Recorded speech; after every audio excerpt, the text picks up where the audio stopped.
Bon Stéphane, on est à la veille du départ là, le samedi soir, tu quittes le port à 11 h. On a découvert un petit souci sur ton bateau il y a quelques instants. Est-ce que tu peux nous en dire un petit peu plus? Oui, tout à fait. En fait, j'ai un petit secret à vous dire, mais il ne faut pas le répéter. En fait, je viens de voir que le safran bâbord, la pelle se décolle de la mèche.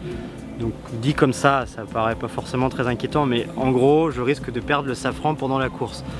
Donc, étant donné que j'ai pas le temps matériel de faire la réparation et que les conditions sont somme toute assez maniables a priori, eh bien, il me reste juste à croiser les doigts.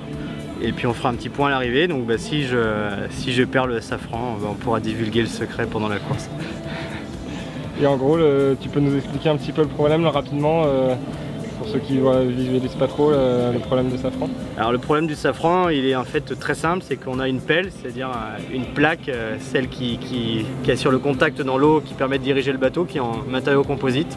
Et on a une mèche, donc celle qui est le tube qui est relié à la barque, permet de contrôler le mouvement du safran qui est en inox. Et la jonction entre les deux est décollée. Donc ça veut dire que quand je bouge la barre et que je fais tourner le tube, eh bien il y a énormément de jeu avec la pelle. Ou si on parle autrement, si on bloque la barre, le safran bouge quand même tout seul. Donc c'est assez embêtant. C'est embêtant au niveau de la performance déjà. Ouais. Et puis c'est très embêtant au niveau de la structure et de la solidité parce que j'ai une chance tout à fait considérable d'y laisser la pelle de safran. Voilà. Et ça, seul l'avenir nous le dira, on verra à l'arrivée ce qu'il en est. Inch'Allah.